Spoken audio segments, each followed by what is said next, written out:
নমস্কার, আপনি দেখছেন সংবাদপ্রতিদিন.in। আর আজ আমরা যেই বনেদি বাড়ির পুজো আপনাদের দেখাবো, জানাবো, সেই বাড়ির গল্প, সেটা হলো দাঁবাড়ি। জোড়াসাঁকোতে দুটো দাঁবাড়ি আছে।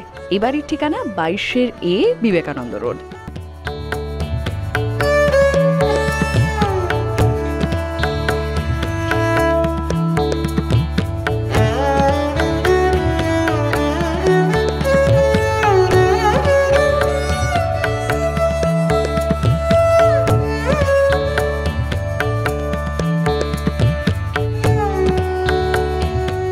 পুজোর দায়িত্বে যারা রয়েছেন তাদের থেকে এই বাড়ির পুজো শুরুর গল্প, পুজোর বিশেষত্ব সব জেনে নেব।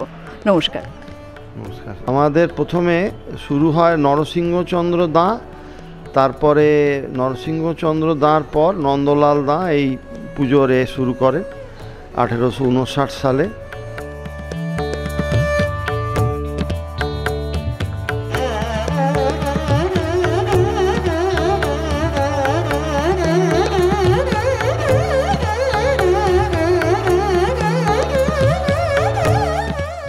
এখনো হয়নি, তবু উমা যেহেতু এখানে মেয়ে রূপে পূজিতা, কন্যা রূপে পূজিতা, তাই সুন্দর করে পাট করে শাড়ি পরানো রয়েছে লক্ষ্মী এবং সরস্বতীকেও।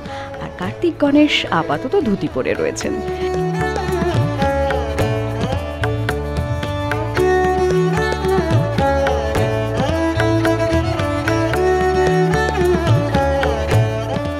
বাড়ির বিশেষত্ব এদের বন্দুকের ব্যবসা।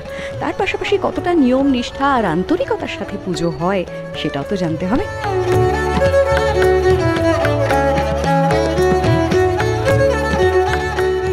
মাকে যখন আমরা বিদায় দিই, কন্যারূপে যেহেতু পূজিত হয় বলে মাকেও যেন কনকাঞ্জলি দিয়ে বিদায় দেয়া হয়। আমাদের বাড়ির কোনো ছেলে মেয়ের কোনো বিবাহ অনুষ্ঠান হলে তখন আমরা ফায়ার করি। আবার পরের দিন যখন সে বউ নিয়ে ফিরছে তখন আমরা তাকে ফায়ার করে স্বাগত জানাই। মেয়েদের ক্ষেত্রেও ঠিক তাই। যখন আমাদের বাড়িতে জামাই আসছেন তাকে আমরা গান ফায়ার করে অভিবাদন করি। আবার যখন পরের দিন মেয়ে এবং জামাই চলে যাচ্ছেন তখন আমরা তাকে আবার ফায়ার করে দিই। এইগুলো আমাদের হয়ে আসছে। এখানে দুর্গাপুজো শুরু হয়। আমাদের পানিহাটিতে জগদ্ধাত্রী মন্দির আছে, সেখানে অনেক পরে শুরু হয় জগদ্ধাত্রী পুজো। এখনও আমরা চালিয়ে যাচ্ছি যতটা পাচ্ছি নিষ্ঠা সহকারে। তবে আমাদের কয়েকটি বিশেষত্ব আছে। আমাদের বোধন বসে মহালয়ার পরের দিন, মানে প্রতিপদে, সেদিন থেকে আমাদের বোধন শুরু হয়। তারপরে এটা যেরকম হয় ষষ্ঠী, সপ্তমী, অষ্টমী, নবমী, দশমী, এইভাবে পুজো চলে।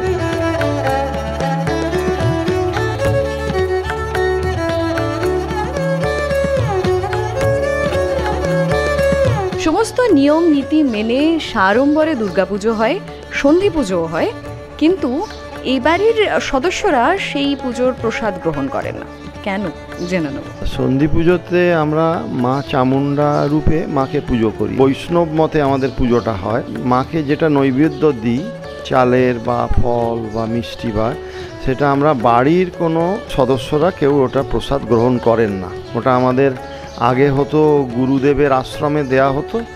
ইদানিং আর গুরুদেবের নেই বলে আমরা একটা অনাথ আশ্রমে দিয়ে দিই। সন্ধি পুজোর কোনো প্রসাদ আমরা গ্রহণ করি না। মায়ের ভোগটা দিই মিষ্টি ভোগ।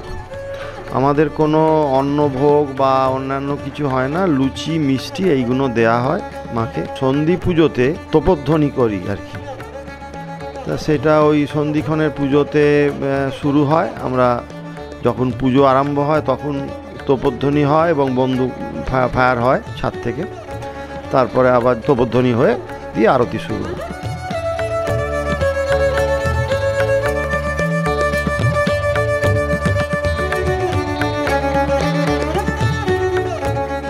বিসর্জনের বিশেষত্ব হচ্ছে নীলকণ্ঠ পাখি ছাড়া হতো, সেগুলো যেহেতু বন্ধ হয়ে গেছে এখন কালক্রমে। আমরা মাঝগঙ্গায় গিয়ে মা দুর্গাকে বিসর্জন দিতাম। আর আপনাদের মূর্তি বাড়িতেই রেখে তৈরি? বাড়িতেই তৈরি হয়।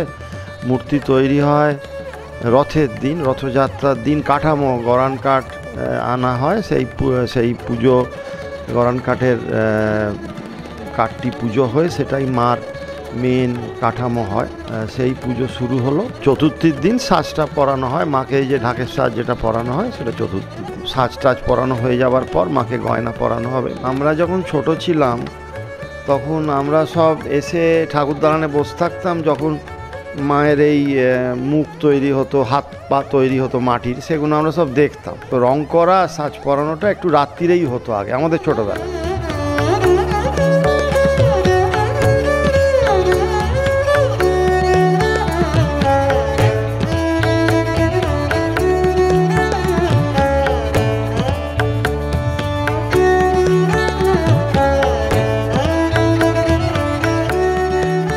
এটা একটা আমাদের বাড়ির একটা বৈশিষ্ট্য, যেটা বলতে আমি ভুলে গেছি, যে নৈবেদ্য যেটা সাজানো হয় 1 মণ চালের, সেটা বাড়ির ছেলেরা মানে পুরুষরা করে, এখানে মেয়েরা ওতে হাত দেন না, সেটা আমরা সব নিজেরাই করি।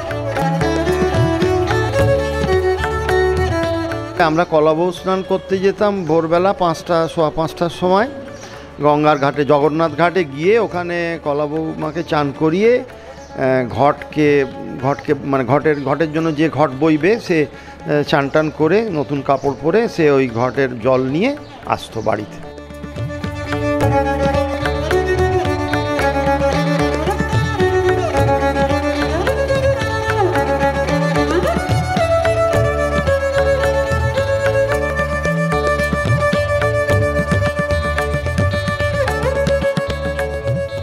দেবী এখানে কন্যা রূপে পূজিতা উমা, আর উমাকে বিদায়ের সময় কনকাঞ্জলি দেওয়া হয়।